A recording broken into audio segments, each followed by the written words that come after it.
ہم نے آپ بیتی ایک استاد عدالت کے کٹہرے میں کی پڑھائی کی تھی۔ آج ہم اس سبق کا اگلا حصہ پڑھیں گے۔ تو ہم یہاں تک اپنے سبق کو پڑھ چکے تھے، چلیے اس کے بعد پڑھتے ہیں کہ کیا ہوا۔ شام کے وقت مجھے ایک تار ملا۔ تار کہتے ہیں برقی پیغام کو۔ یوں سمجھ لیجئے جیسا کہ کوئی بھی خط، نوٹس وغیرہ، لیٹر وغیرہ جسے ہم کہتے ہیں کہ محترمی جناب پروفیسر صاحب، فلاں فلاں مقام پر فلاں چوراہے، چوراہا کہتے ہیں ایسی جگہ کو جہاں پر چاروں طرف سے راستے ملتے ہوں، چوراہا، آپ کا چالان کر دیا گیا تھا فلاں سپاہی نے۔ یہ نمبر ہے آپ کے چالان کا۔ آپ نے ابھی تک کہیں بھی چالان کے پیسے جمع نہیں کروائے۔ یہ بڑی حکم عدولی ہے۔ حکم عدولی یعنی کہ حکم نہ ماننا، نافرمانی کرنا۔ مہربانی فرما کر اسے جمع کروا دیں، آپ کی بڑی مہربانی ہوگی۔ تقریباً 21 روپے کا تار تھا۔ میں نے سارے لفظ گنے۔ مجھ سے یہ کوتاہی ہوئی کہ کوتاہی ہونا یعنی کہ لاپرواہی، بے فکری، پھر بھول گیا اور ان کا پھر ایک تار آیا۔ اگر آپ اب بھی جمع نہیں کروائیں گے تو پھر ہمیں افسوس ہے کہ کورٹ میں پیش کر دینا پڑے گا۔ مجھ سے کوتاہی ہوئی، نہیں جا سکا۔ تب مجھے کورٹ سے ایک سمن آ گیا۔ سمن بھی ایک قسم کی تحریری چیز ہوتی ہے، جیسا کہ لیٹر یا نوٹس وغیرہ جو عدالت کی طرف سے بھیجا جاتا ہے بلانے کے لیے کہ آپ کو عدالت میں پیش ہونا ہے، کہ فلاں تاریخ کو عدالت میں پیش ہو جائیں، اور یہ جو آپ نے حکم عدولی کی ہے، قانون توڑا ہے، اس کے بارے میں آپ سے پورا انصاف کیا جائے گا۔ اب میں ڈرا، میری سٹی گم ہوئی۔ سٹی گم ہونا یعنی کسی بات سے بہت زیادہ گھبرا جانا۔ پریشان ہوا کہ اب میں دیار غیر یعنی دوسرا ملک، غیر جگہ، کوئی میرا حامی و ناصر آپس میں مترادف الفاظ ہیں، اور یہ دو لفظوں کی ترکیب ہے یہاں پر جس کا مطلب ہوتا ہے مددگار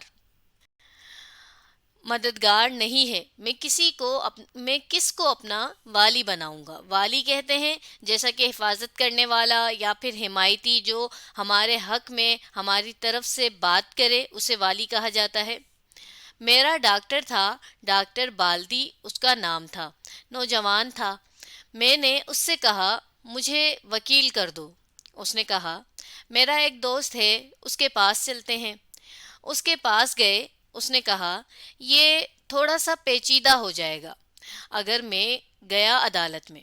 بہتر یہی ہے پروفیسر صاحب جائیں اور جا کر خود فیس کریں، یعنی خود سامنا کریں اس ساری بات کا۔ عدالت کی خدمت میں یہ عرض کریں کہ میں چونکہ اس قانون کو ٹھیک طرح سے نہیں جانتا تھا، میں یہاں پر ایک غیر ملکی ہوں، تو مجھے معافی دی جائے، میں ایسا آئندہ نہیں کروں گا۔ میں نے کہا ٹھیک ہے، چنانچہ میں ڈرتا چلا گیا۔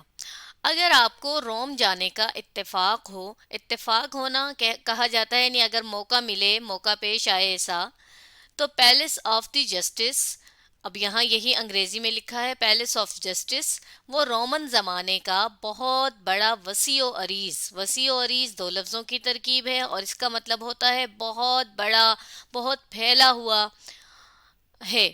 اسے تلاش کرتے کرتے ہم اپنے جج صاحب کے کمرے میں پہنچے تو وہ وہاں تشریف فرما تھے۔ مجھے ترتیب کے ساتھ بلایا گیا۔ ترتیب کے ساتھ بلانا یعنی جیسا کہ مثال کے طور پر ہم کسی قطار میں لگے ہوں، ہم سے پہلے والے لوگ جائیں اور پھر جب ہمارا نمبر آئے تو پھر ہم جائیں، تو اسے کہتے ہیں ترتیب سے بلانا۔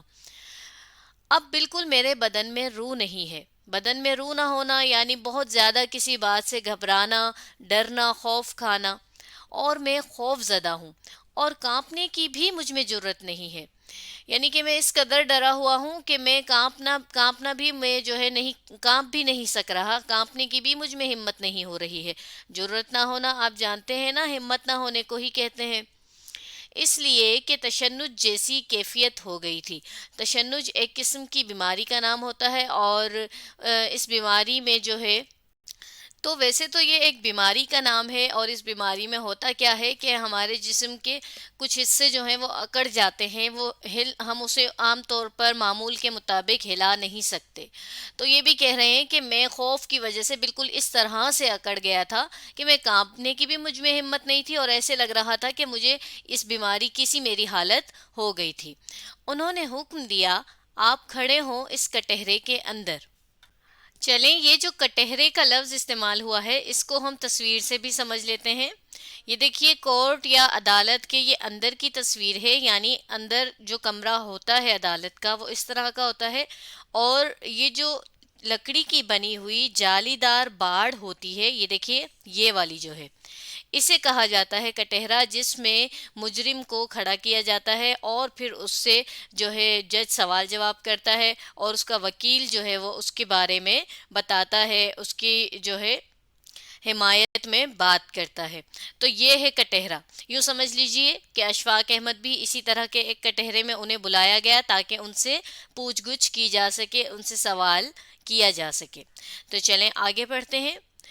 کٹہرے کے اندر اب عدالت نے مجھ سے پوچھا کہ آپ کا چالان ہوا تھا اور آپ کو یہ حکم دیا گیا تھا کہ آپ یہ 12 آنے ڈاک خانے میں جمع کروائیں، کیوں نہیں کروائے؟ میں نے کہا، جی مجھ سے کوتاہی ہوئی، مجھے کروانے چاہیے تھے، لیکن میں... اس نے کہا، کتنا وقت عملے کا ضائع ہوا۔ عملہ یوں سمجھ لیجئے کسی بھی کام کو مل کر جب کچھ لوگ کرتے ہیں اسے ہم عملہ کہتے ہیں۔ یعنی یہاں پر عملے سے مراد کیا ہے؟ قانون کا عملہ، وہ عملہ جو قانون کے متعلق سارے کام کرتا ہے۔ کتنا پولیس کا ہوا، اب کتنا جستیق کا ہوا۔ جستیق، اب یہاں پر اس کو دیکھیے واوین میں کر کے لکھا ہوا ہے، اس کا یہ مطلب ہے کہ اٹلی میں جسٹس کو ان کی زبان میں، یا وہ لوگ جب اردو میں بولتے ہیں تو وہ اس طرح سے بولتے ہیں، جستیق۔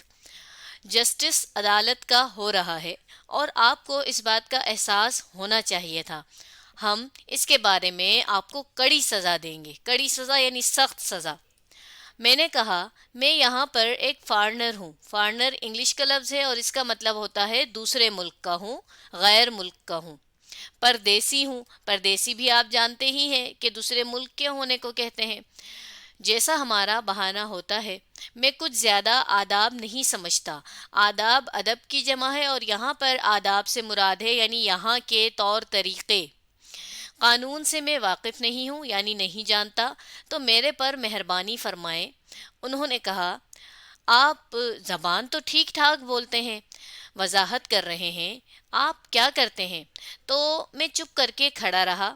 انہوں نے پوچھا کہ عدالت آپ سے پوچھتی ہے کہ آپ کون ہیں اور آپ کا پیشہ کیا ہے؟ میں نے کہا، میں ایک ٹیچر ہوں، پروفیسر ہوں روم یونیورسٹی میں۔ تو آج ہم نے آپ بیتی ایک استاد عدالت کے کٹہرے میں کی پڑھائی کی۔ اب ہم اگلی ویڈیو میں اس سبق کا اگلا حصہ پڑھیں گے۔ آپ اس ویڈیو کو دوبارہ دیکھیے اور اس سبق کو سمجھنے کی کوشش کیجیے۔